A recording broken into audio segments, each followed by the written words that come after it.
నమస్తే, welcome to I dream weekend update with Kavitha. మనతో పాటుగా ఉన్నారు foundation for democratic reforms founder doctor Jayaprakash Narayan గారు. సార్ నమస్తే సార్. నమస్తే కవిత. సార్, ఇప్పుడు అమెరికా మన మీద 25% నుంచి టారిఫ్ని 50% చేసింది. మనమేమో ఆల్టర్నేట్స్ వెతుక్కుంటున్నాము. అదర్ 40 కంట్రీస్ మీద ఫోకస్ అనేది ట్రేడ్ కోసం పెట్టుకుంటున్నాం. ఎట్ ద సేమ్ టైం రష్యాతో కావచ్చు, చైనాతో కావచ్చు, మళ్ళీ మనం ఒక ద్వైపాక్షిక కాదు త్రైపాక్షిక సంబంధాలు కూడా మెరుగుపరుచుకోవాలని చూస్తున్నాం.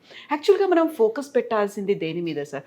అమెరికా కాదు అంటే వేరే దేశాలు చూసుకోవాలా, లేకుంటే మనల్ని మనం ఆత్మనిర్భరంగా చేసుకోవాలంటే ఏం చేయాలంటారు? చాలా తొందరపాటుతో అమెరికా రాష్ట్రపతి ట్రంప్ తీసుకునే చర్యలు మన దేశాన్ని రష్యా చైనా కౌగిల్లోకి పంపిస్తున్నాయి. గత 25-30 సంవత్సరాలుగా అమెరికాతో సంబంధాలు చాలా మెరుగుపడ్డాయి. దీర్ఘకాలంలో రెండు పెద్ద ప్రజాస్వామ్య దేశాలుగాను, భారతదేశం ఎదుగుతున్న ఆర్థిక వ్యవస్థగాను, ప్రజాస్వామ్య దేశాల సరసన ఉంటుంది, స్వేచ్ఛకు అనుకూలంగా ఉంటుంది, అంతర్జాతీయంగా సుస్థిరత్వానికి దారితీస్తుందని చెప్పి అందరూ నమ్మారు. ఎందుకంటే మన దేశ చరిత్ర అలాంటిది. ఇతరుల మీద దుడుకు స్వభావంతో వెళ్ళటం కానీ, దాడులు చేయడం కానీ మన దేశ స్వభావం కాదు. అంతర్జాతీయ సూత్రాలను గౌరవిస్తాం మనం. అలాంటిది చాలా వ్యక్తిగతమైన కక్షలు, కార్పణ్యాలు అలాంటివి పెట్టుకుని డొనాల్డ్ ట్రంప్ చాలా తొందరపాటుతో నిర్ణయాలు తీసుకున్నారు. మనకి రెండు రకాలుగా చూడాలి. ఒక పక్కనేమో ఎగుమతులు ప్రధానమైన దేశం కాదు మనది. మన దేశ స్థూల జాతీయోత్పత్తిలో ఎగుమతులు 11-12% ఉన్నాయి.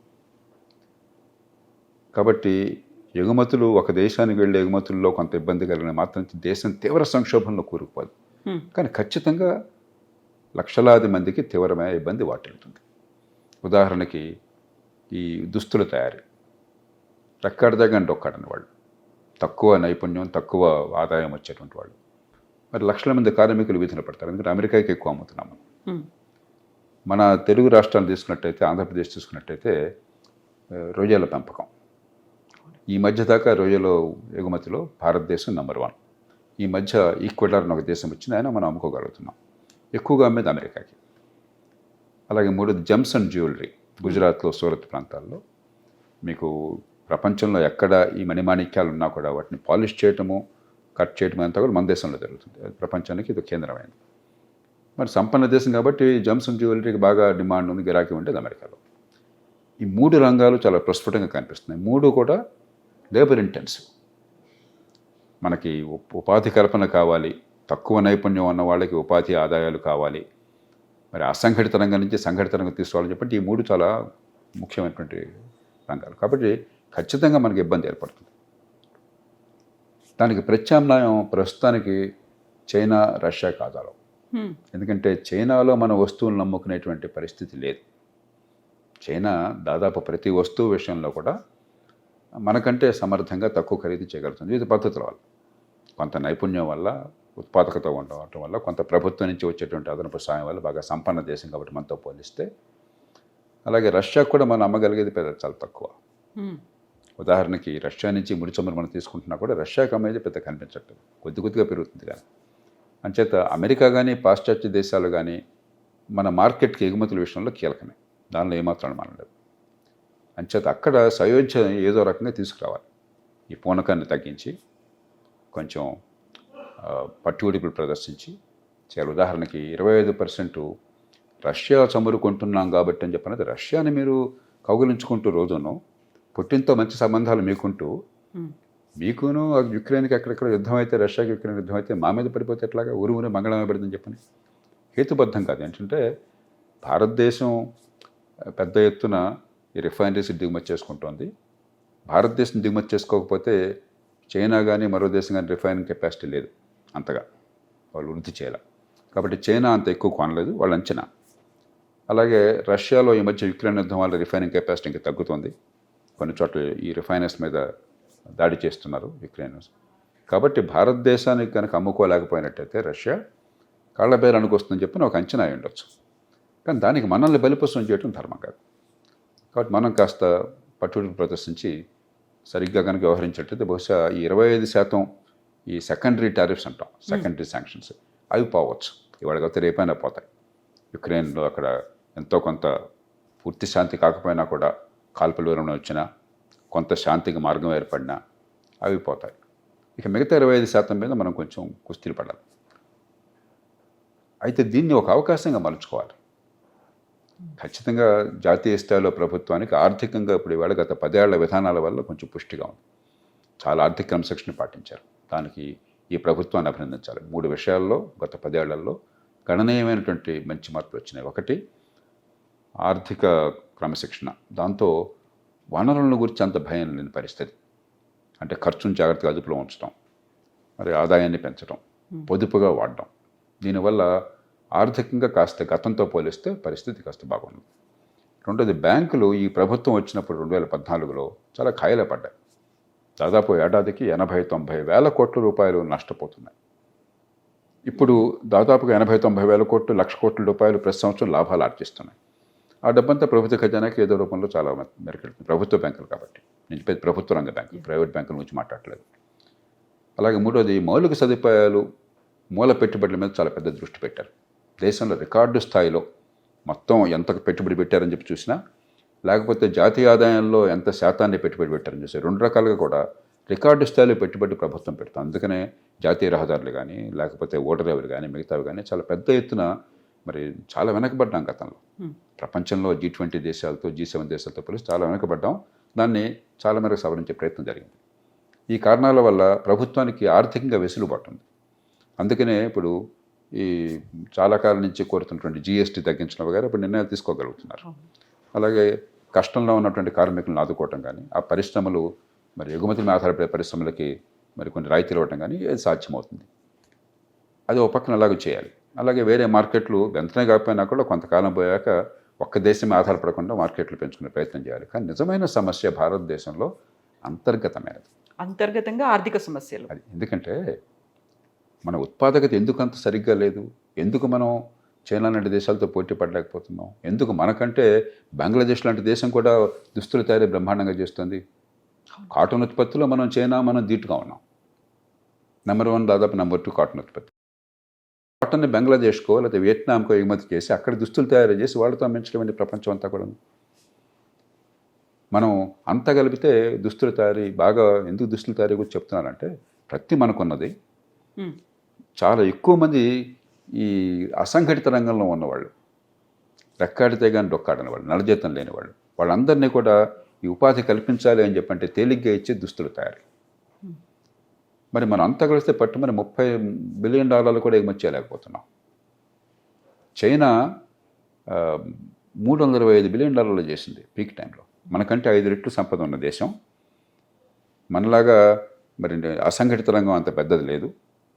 రెక్కాడితే డొక్కాడిన వాళ్ళు మన దేశంలాగా అంతమంది లేరు.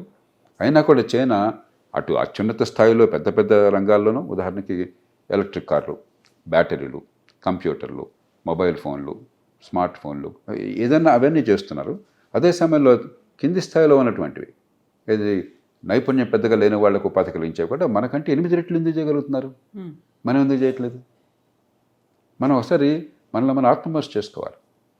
ఈ దేశంలో ఈ లేబర్ ఇంటెన్సివ్ ఇండస్ట్రీ, తక్కువ నైపుణ్యం ఉన్న వాళ్ళని ఎక్కువ మందిని ఉపయోగించి వాళ్ళకి ఉపాధి కలిగించే పరిశ్రమల్ని పెద్ద ఎత్తున ప్రోత్సహించేది పోయి అన్ని రకాలుగా అవరోధాలు. భూమి పెద్ద అవరోధం, ల్యాండ్ రికార్డులు సరిగ్గా ఉండవు. భూమిని కొనుక్కోవాలని చెప్పంటే పరిశ్రమ పెట్టడం కోసం 170 పాళ్ళు డబ్బంతా భూమిలో పోతుంది. దానిలో బోల్డ్ రకరకాలైనటువంటి అడ్డంకులు, భూసేకరణలో బోల్డ్ ఇబ్బందులు తీసుకొచ్చి పెట్టారు. మంచి ఉద్దేశంతోనే చట్టం తీసుకొచ్చి అసలు భూసేకరణ అసాధ్యం చేశారు. మరి లేబర్ లాస్, కార్మిక చట్టాలు, అసలు ఉపాధి లేకుండా కార్మిక చట్టాలు ఏమిటి? ముందు ఉపాధిని పెంచే కార్యక్రమం కావాలి. మన కార్మిక చట్టాలు ఏం చేస్తున్నాయి? ఉపాధిని ఆగే కార్యక్రమం చేస్తున్నాయి. అరే వీడిని ఉద్యోగంలో తీసుకుంటే నాకు అనవసరంగా తలప్రాణం తక్కువ వస్తుంది, తీసుకోకుండా చేద్దాం అనే పరిస్థితి మనం కల్పించాం. అట్లాగే నైపుణ్యం ఏది? మీకు ఆధునిక ఆర్థిక వ్యవస్థలో మీకు ఉపాధి పెరగాలని చెప్పి నైపుణ్యం కావాలి. నైపుణ్యం కావాలంటే మంచి ప్రమాణాలు, కనీసం స్కూల్ స్థాయి 10-12 ఏళ్ళు మంచి విద్య కావాలి. రోజు మొత్తుకుంటున్నాం మనం. నిన్న మొన్న కూడా నేషనల్ అచీవ్మెంట్ సర్వే వచ్చింది. దానిలో ఏం చెప్పారు? చిన్న చిన్న లెక్కలు చేయాలని చెప్పంటే 9వ తరగతిలో 100కి 30-40 మంది మాత్రమే కొంతనే చేయగలుగుతున్నారు. 90-95% మంది పాస్ అవుతుంటే ఆ క్లాసుల్లో, అదే క్లాసులో ఉన్న పిల్లలు ఎంత మేరకు ఆ స్థాయికి తగ్గట్టుగా వాళ్ళ పరిజ్ఞానం ఉందని చూస్తే 15-20% మందికి ఉంటారు. ఇది పూర్తిగా స్వయంకృత అపరాధం. ప్రతి ప్రభుత్వం ముఖ్యంగా రాష్ట్రాల్లో వచ్చినప్పుడు బ్రహ్మాండంగా బేరాలు పలుకుతుంది. కానీ 30 ఏళ్ల నుంచి చదువు ఇట్లాగే తగలడింది. దాంతో ఏమైంది, పేద కుటుంబాలకి డబ్బున్న వాళ్ళు, చదువుకున్న వాళ్ళే తంటాలు పడుతున్నారు. ఖరీదైన ప్రైవేట్ స్కూల్ కావచ్చు, ఇంట్లో ట్యూషన్లు కావచ్చు, అయితే వాళ్ళు డబ్బును తంటాలు పడుతున్నారు. కానీ దిగువ మధ్యతరగతి పేద కుటుంబాల్లో పిల్లలకి చదివించాలన్న కోరిక ఉన్నది, ఆ పిల్లలు ఎదగాలన్న కోరిక ఉన్నది, కానీ ఇది అవకాశం లేకుండా పోతుంది కొద్దిమంది తప్ప. వాళ్ళందరికీ కసి, ఆక్రోశం. గవర్నమెంట్ పార్టీలు ఏం చేస్తున్నాయి, ప్రభుత్వ ఉద్యోగాలు ఇచ్చేస్తాం, మెగా డిఎస్సి పెడతాం, లేకపోతే జాబ్ క్యాలెండర్ పెడతాం. అంటే మొత్తం ఉపాధిలో 100 మందికి ఉపాధి ఉంటే 3 ప్రభుత్వంలో ఉంటారు. ఈ 3ని మసిపూసి మారడికాయ చేసి భ్రమలు కల్పించి, అది అవసరమైతే ఏజ్ పెంచి, వయోపరిమితి పెంచి 35 దాకా చేస్తాం, 20 అంటే ప్రతి వాళ్ళకి ఉద్యోగం వస్తున్న భ్రమ కలిగించి మోసం చేస్తున్నారు. అక్కడి నుంచి అశాంతి, ఉద్యమాలు, ఆవేదనలు, కష్టాలు, కన్నీళ్ళు. ఆర్థిక వ్యవస్థ పెరగటము, ఉత్పత్తిలో పాలు పంచుకోవడం తప్ప వేరే మార్గం లేదు. అది కావాలంటే నైపుణ్యం కావాలి. ఆ నైపుణ్యాన్ని ఇచ్చేది లేదు. మరి లేబర్ ఇంటెన్సివ్ ఇండస్ట్రీ రావాలంటే అన్ని అడ్డంకులు పెడుతున్నాము. నిన్న మొన్న పత్రికల్లో వచ్చింది ఒక వార్త, రామగుండం, ఇప్పుడు రాష్ట్రంలో, తెలంగాణ రాష్ట్రంలో యూరియా కొరత ఉన్నది. రామగుండం ఫ్యాక్టరీ యూరియా ఉత్పత్తి చేస్తుంది. దాంట్లో రాష్ట్ర ప్రభుత్వానికి కూడా వాటా ఉన్నది. జాతీయ స్థాయిలో ప్రభుత్వ రంగ సంస్థలకి, రాష్ట్రంలో ప్రభుత్వానికి, అంటే ఒక రకంగా ప్రభుత్వ సంస్థ కదా, జాయింట్ వెంచర్ అది. అక్కడ యూరియా ఉత్పత్తి అవుతుంది. అక్కడ ఏదో సాంకేతిక కారణాల వల్ల ఫ్యాక్టరీ మూతపడింది. దాన్ని రిపేర్ చేయడం కోసం కాంట్రాక్టర్ని పెడితే శాసనసభ్యుడు ఒక ఆయన, నా సంగతి చూస్తే తప్ప, నాకు ముడితే తప్ప దాన్ని ఎలా నడుస్తూ చూస్తానని చెప్పి అడుగుతున్నాడు. చివరికి మన మంత్రివర్గంలో మంత్రులు చేసిందేంటి, పిలిచి బతిమలాడి బుజ్జగించి ఏదో చెప్పాల్సి వచ్చిందట. ఇంకా పరిశ్రమలు అట్లా వస్తాయి. ప్రభుత్వ సంస్థనే మనం ఇట్లా చేస్తుంటే, యూరియా ఉత్పత్తి చేసే ప్రభుత్వ సంస్థ, యూరియా కొరత ఉన్నది రైతులకి, అక్కడ కూడా మనం అదుపు చేయలేకపోతే ఈ రాజకీయంలోని వికృత చేష్టల్ని, మనకు ఆర్థిక పరిస్థితి ఎట్లా బాగుపడుతుంది? అదేమంటే 30 కోట్లు ఖర్చు పెట్టాం ఎలక్షన్లో, మరి మేము సంపాదించాలి కదా, రికవరీ అవ్వాలి. అది ఎక్కడ ఏమిటని చెప్పిన ఇదే లేదు. అంచేత ఈ సమస్యలన్నీ అంతర్గతమైనవి. దీనివల్ల ఏమవుతుంది, బడితున్నవాడిదే బర్రె అయిపోయింది. ఈ బడితున్నవాడిదే బర్రెగా ఉంటే పారిశ్రామికీకరణ ఒక స్థాయి మించి జరగదు. చాలా పెద్దవాళ్ళు, కొంచెం బలం ఉన్నవాళ్ళు, ముఖ్యమంత్రి, ప్రధానమంత్రి స్థాయిలో సంబంధాలు ఉన్నవాళ్ళు ఏదో ప్రయత్నం చేసుకుంటారు. మిగతా వాళ్ళు చిన్న మధ్యతరగతి పరిశ్రమలు ఉండవు. ఉపాధి కలగాలంటే చిన్న మధ్యతరగతి పరిశ్రమలు. కాబట్టి భారతదేశంలో ఆర్థికాభివృద్ధికి అవరోధం ప్రధానంగా అంతర్గతమైనది. రాష్ట్రాలేమో ఉన్న డబ్బన్ని కర్పూరహార చేసేస్తున్నాయి. పెద్ద పెద్ద 1,00,000 కోట్ల ప్రాజెక్టు, 2 లక్షల కోట్ల ప్రాజెక్టులు, ప్రజలకు ఫలితం వస్తున్నారో లెక్కలేదు. హైదరాబాద్ నగరంలో మెట్రో ఎంత బ్రహ్మాండంగా చేస్తే 300 కోట్లు కనుక అదనంగా వాళ్ళకి లోను ఏదో ఇచ్చినట్టయితే, ఒక 10 ట్రైన్లు 30 కోచ్లు వచ్చినట్టయితే రద్దీ ఉండదు. హైదరాబాద్కి 1,000 కోట్ల రూపాయలతో డబ్బులు తోడుకొస్తున్నాం మనం. మంచినీళ్ళు 40-45% మూసీ నదిలో కలిసిపోతున్నాయి. దాని గురించి మనకు ధ్యాస లేదు. ఇవన్నీ చేయకుండా మనం పెద్ద పెద్ద మాటలు మాట్లాడతాం, పెద్ద పెద్దది. కాబట్టి ఆర్థిక క్రమశిక్షణ, మంచి ప్రమాణాల విద్య, చిన్న పరిశ్రమలు, ముఖ్యంగా ఈ లేబర్ ఇంటెన్సివ్ పరిశ్రమలు పెంచడం కోసం మన లేబర్ రిఫార్మ్స్, ల్యాండ్ రిఫార్మ్స్, తర్వాత ఎక్కడికక్కడికి చిన్న పట్టణాలను పెంచడం, అందరూ హైదరాబాద్కి రావాలి, అందరూ బెంగళూరుకు పోవాలని చెప్పంటే నరకంలో పేస్తున్నారు. మీరు చూస్తున్నారు కదా, ఇప్పుడు ఇక్కడ రావాలన్నా కూడా ట్రాఫిక్ ఎట్లా ఉంది మీరు చూస్తున్నారు కదా, ఏ టైంలో చూసినా కూడా. ఇంకా ఎంతకాలం ఆర్థిక వ్యవస్థ నిలబడుతుంది, జనజీవనం ఎంత బాగుంటుంది? ఎక్కడైనా చిన్న పట్టణాలు పెంచి ఏర్పాటు చేస్తే, చిన్న చిన్న ఉద్యోగాలు అక్కడే వాళ్ళు సెటిల్ అయిపోయినట్టయితే ఆర్థికాభివృద్ధి విస్తరిస్తుంది. కోట్ల మంది గ్రామాల నుంచి ఆ చిన్న పట్టణాలకి ఊరి దగ్గరలోనే వచ్చి బాగుపడతారు. ఇవన్నీ మన చేతుల్లో ఉన్నాయి, అమెరికా చేతుల్లో, ట్రంప్ చేతుల్లో లేవు. ఇప్పుడు ఒక చైనా ఎందుకు ధీటుగా నిలబడుతుంది? వాళ్ళన్నీ సరైన పద్ధతులను పాటించారు గత 30-40 ఏళ్ళలో. కాబట్టి ఒకవేళ ఒడిదుడుకులు వచ్చినా కూడా దేశం సంక్షోభంలో ఉందన్న భయం లేదు వాళ్ళకి. అంతర్గతంగా బలం ఉన్నది, ఆర్థిక బలం ఉన్నది, సామాజిక బలం ఉన్నది, విద్య ఉన్నది, ఉత్పాదకత ఉన్నది. మనం అది చేయకుండా ఎన్ని మాట్లాడిన ప్రయోజనం లేదు. ఒక సంక్షోభాన్ని అవకాశంగా మలుచుకోవాలి. ఇది ఖచ్చితంగా పెద్ద సంక్షోభం కాదు, ఇండియా తట్టుకోగలదు, కానీ ఒక చిన్న సంక్షోభం, దాన్ని అవకాశంగా మలుచుకున్నారు. 1991 అదే చేశాం. పివి నరసింహారావు గారు, మన్మోహన్ సింగ్ ఏం చేశారు, ఏదో మొక్కుబడిగా తాత్కాలికంగా కాకుండా కొన్నైనా చిత్తశుద్ధితో చేశారు. లేకపోతే దేశం అధ్వానం పాలయ్యేది. ఆ సంక్షోభం నుంచి గట్టెక్కడమే కాదు, ఆర్థికంగా ఆనాటికి ఈనాటికి అసలు పోలిక లేదు. ఆనాడు మీకు కార్లు కావాలంటే అంబాసిడర్, ఫియట్ 2 కార్లు, అది కూడా మీరు ప్రీమియం చెల్లించాలి. నాకు బాగా గుర్తున్నది, నేను మొట్టమొదటి కారు కొన్నప్పుడు ప్రీమియం చెల్లించాల్సి వచ్చింది ఆ కారు కొనడానికి. ఆ కారు ప్రైసే కాకుండా వాడు మనకి రాయితీలు ఇచ్చి కొనండి అని చెప్పి అడిగే బదులు, మనం బాబు నాకు కారు కావాలి, టైంకి అందదు కాబట్టి. ఫోన్ కావాలంటే నరకం, మనందరం చూసాం ఆ రోజుల్లో. ల్యాండ్లైన్ రావాలి అంటే ఎంత కష్టం. ఓన్ టెలిఫోన్ కింద డబ్బులు కట్టి కొన్నేళ్ళు వెయిట్ చేసి, ప్రతిదానికి మధ్య మధ్యలో వాడి తల కాస్త పంజారం చేసి, లేకపోతే మనకు అందేది కాదు. ప్రతిదీ మనకు కొరతే. ఇవాళ అదేం లేదు. ఎందుకు సాధ్యమైంది? ఆర్థిక సంస్కరణల వల్ల. ఆ సంక్షోభాన్ని అవకాశంగా మలుచుకున్నాం. ఇవాళ కూడా ఈ మినీ సంక్షోభాన్ని అవకాశంగా మలుచుకుని ఈ మార్పులు తెస్తే అప్పుడు ఖచ్చితంగా దేశంలో ఆర్థిక ప్రగతి ఉంటుంది, ప్రపంచంలో ఒడిదుడుకులు తట్టుకునే శక్తి వస్తుంది. లేకపోతే ఎప్పుడు మరి దినదినగండం నూరేళ్ళ ఆయుష్లాగా ఉండకూడదు ఇంత పెద్ద దేశం. సో ఇప్పుడు వోకల్ ఫర్ లోకల్ అనే కాన్సెప్ట్ గతంలో వచ్చింది. ఆత్మనిర్భర్ భారత్ అనేది మన ప్రొడక్ట్స్ని మనమే వాడుకోవాలి, యూస్ చేయాలి అనేది ఇవన్నీ వచ్చిన తర్వాత అది నినాదం అవుతోంది. నిజంగా మీరు చెప్పినట్టుగా ఎగ్జిక్యూషన్లోకి రావాలి, ప్రతి ఒక్కరికి రీచ్ అవ్వాలి అంటే ఇంకా ఏం జరగాలంటారు? ఇప్పుడు ఆధునిక యుగంలో కవిత పూర్తిగా స్వావలంబన ఏ దేశానికి సాధ్యం కాదు. మనం సప్లై చైన్స్ అంటాం. ఈ సప్లై చైన్స్లో ఏది ఎక్కడ ఉత్పత్తి అవుతుందో మనం చెప్పను కూడా చెప్పలేం. అంతగా ఒక ఫోన్ అంతే, లేకపోతే వాచ్ ఉంటే ఏదో ఒక చిన్న స్క్రూ ఎక్కడో అవుతుంది, మరో ఇంకో గ్లాస్ ఇంకో చోట అవుతుంది, ఈ మెటల్ స్టాప్ ఇంకో చోట అవుతుంది. ప్రపంచంలో అంతా ఇంటిగ్రేట్ అయిపోయినాయి. కానీ వీలున్నంత మేరకు ఖచ్చితంగా మన దేశం ఇతరులను ఆధారపడకుండా మన ఉత్పత్తిని పెంచే ప్రయత్నం చేయాలి. మనం అమ్ముకోవాలి కానీ వాళ్ళ కొనుక్కోవటం కాకూడదు. అప్పటి అడ్డు పట్టడం కాదు, అంటే మన ఉత్పాదకత పెరగాలి, మనం పోటీలో తట్టుకోగలగాలి. మన వస్తువుల మన్నిక కానీ ఖరీదు కానీ మిగతా వాళ్ళతో సమానంగా ఉండాలి, వాళ్ళకంటే ఇంకా బాగుండాలి. కొంతమేరకు ఆ పరిస్థితి వస్తుంది. గతంలో విదేశాల నుంచి వస్తే తప్ప మనకు అసలు ఏమి పనికొచ్చేవి కాదు. ఇప్పుడు అలా కాదు. మన కార్లు కానీ మిగతావి కానీ ఈ దేశంలో ఉత్పత్తి అవుతున్నాయి, మొబైల్ ఫోన్లు కూడా ఉత్పత్తి అవుతున్నాయి. కానీ ఇంకా చాలా రంగాల్లో మనం ఇతరుల మీద ఆధారపడి ఉన్నాం.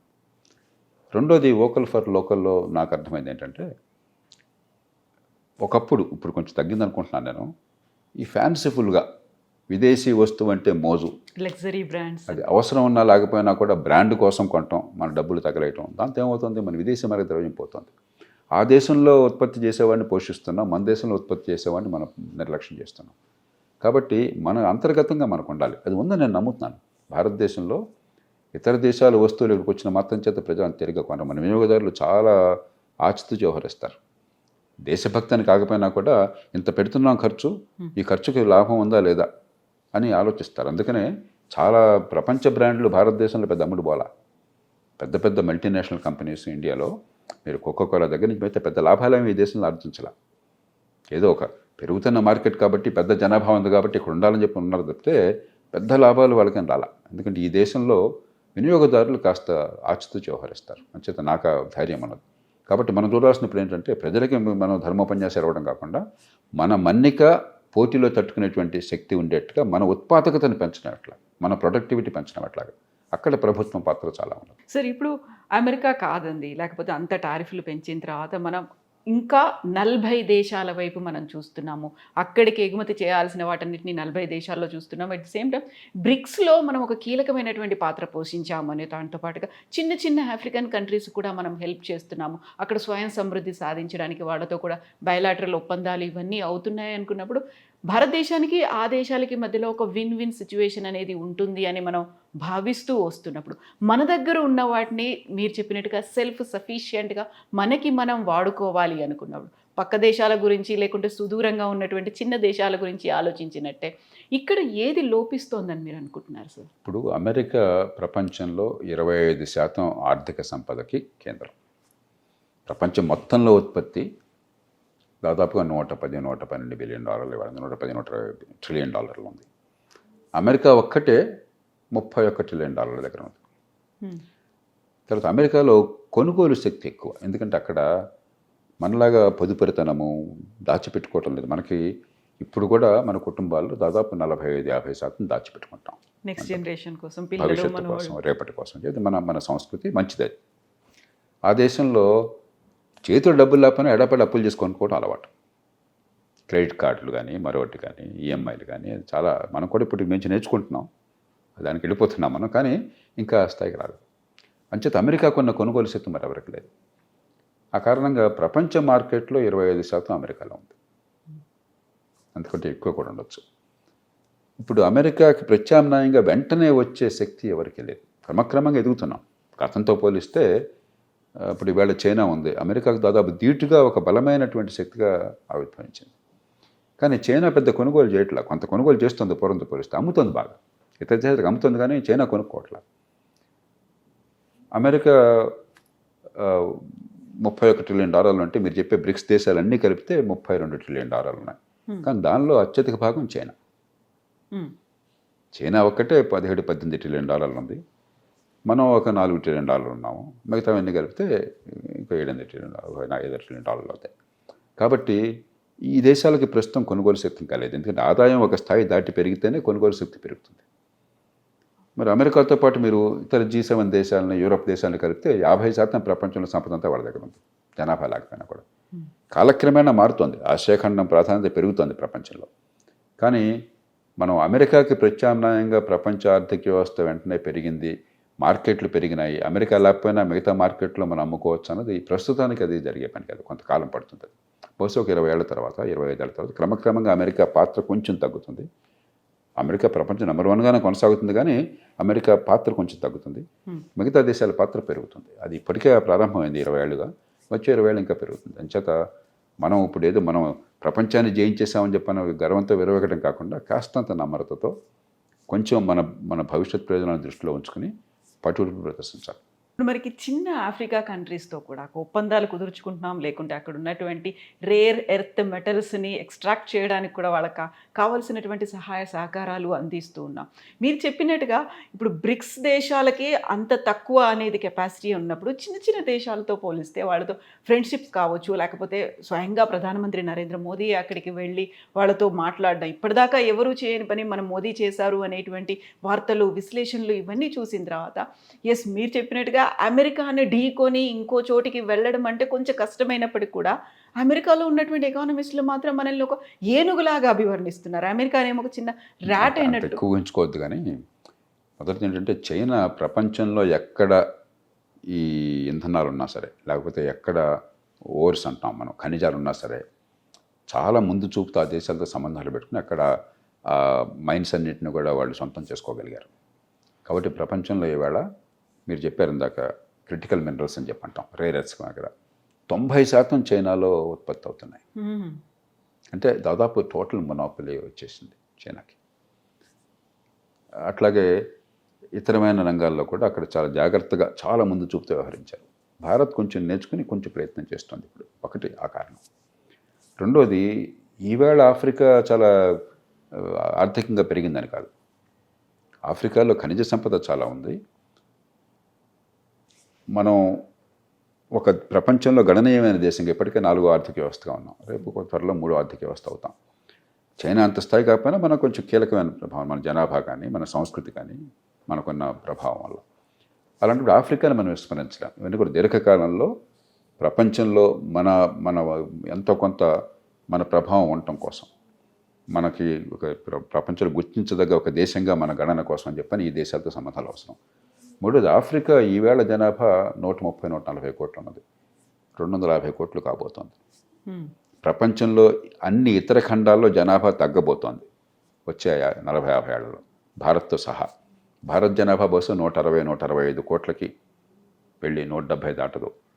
తర్వాత అక్కడ ఆగిపోయి క్రమక్రమంగా తగ్గుతుంది. చైనా తగ్గటం మొదలెట్టింది, జపాన్ తగ్గటం మొదలెట్టింది, యూరోప్లో దాదాపు అన్ని దేశాలు తగ్గటం మొదలెట్టినాయి. కానీ ఆఫ్రికా ఖండం జనాభా రెట్టింపు కాబోతుంది. కాబట్టి ఒక 50 ఏళ్ల తర్వాత మీరు ప్రపంచాన్ని ఊహిస్తే ప్రపంచంలో సగం మంది కాకపోయినా 30% పైగా 40% దాకా ఆఫ్రికా వాళ్ళు ఉంటారు.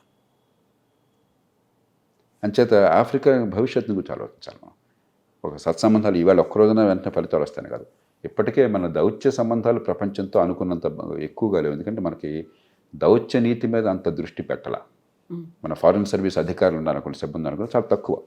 ఆయా దేశాలకి కొన్ని 100 మంది సిబ్బంది ఉంటే మనం కొన్ని 10 మంది సిబ్బందితో నడుపుకొస్తున్నాం. కాబట్టి మనం ఆ దేశాలతో సంబంధాలు పెరగాలి, దీర్ఘకాలికంగా మనకి సంబంధాలు ఉండాలి దౌత్య నీతిలో అని చెప్పంటే దృష్టి పెట్టాలి. ఆ ప్రయత్నం కొంత చేస్తున్నాం మన వనరుల మేరకు. మన దేశంలో సమస్యలను పక్కన పెట్టి ఇతరులకు సాయం చేసే శక్తి మనకు లేదు. మనకున్నంతలో వాళ్ళతో సంబంధాలు పెంచుకుంటున్నాం. చైనా నుంచి పాఠాలు నేర్చుకుంటున్నాం. చైనా ఏం చేశారంటే కొంచెం దుడుకు స్వభావం కూడా చైనా చూపెట్టింది. అక్కడ ఆ దేశాల్లో ఉన్నటువంటి నియంత్రణకు ఎవరికో లంచాలు ఇచ్చేసి ఆ ప్రజల్ని కొంచెం తక్కువగా చూసి, చైనా నుంచి మరి ఉద్యోగులు మేనేజర్లు వెళ్ళినట్లయితే వాళ్ళు కూడా ప్రజలను చులకన చేసేలాంటివి చేశారు. మన భారతదేశం వాళ్ళ నుంచి పాఠాలు నేర్చుకుని కొంచెం జాగ్రత్తగా వ్యవహరిస్తుంది. ఎందుకంటే చైనా అంటే ఆఫ్రికా చాలా దేశాల్లో కొంత నిరసన కూడా ప్రజల్లో ఉంది. అంచేత ఇవి దీర్ఘకాలంగా ఫలితాలను ఇచ్చేవి, వెంటనే కాదు. ఖచ్చితంగా ఖనిజ సంపద వీలున్నంత మేరకు మనకు నష్టం లేకుండా చూసుకోవాలి. సో ఈ ఏనుగు ఎలక ఏంటి సార్ అసలు? ఏదో ఇప్పుడు ఒక కార్టూన్లతో పోలికలను మనం సీరియస్గా తీసుకోకూడదు. మనం డెంగ్ షియాపింగ్ చైనీస్ నాయకుడు, గతించిన నాయకుడు, ఆయన చైనాలో ఈ మౌలికమైన మార్పుకి విప్లవానికి నాంది పలికాడు. మార్కెట్ విప్లవానికి, స్వేచ్ఛా వాణిజ్యానికి, ఆర్థిక ప్రగతికి నాంది పలికిన ఆయన ఎప్పుడు చెప్పేవాడు చైనాలో తన కమ్యూనిస్ట్ పార్టీని, ప్రభుత్వాన్ని ఉద్దేశించి, మీ బలాన్ని దాచుకోండి, చూపెట్టబోకండి, ప్రగల్భాలు పలకబోకండి, మెత్తగా ఉండండి. కొన్ని సమస్యలు వెంటనే పరిష్కారం కావు, ఒక తరంకాలం తర్వాత అవుతాయి, కొంపనికి పని లేదు.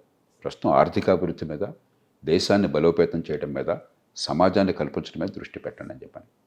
మనం దాని నుంచి నేర్చుకుంటే చాలా మంచిది.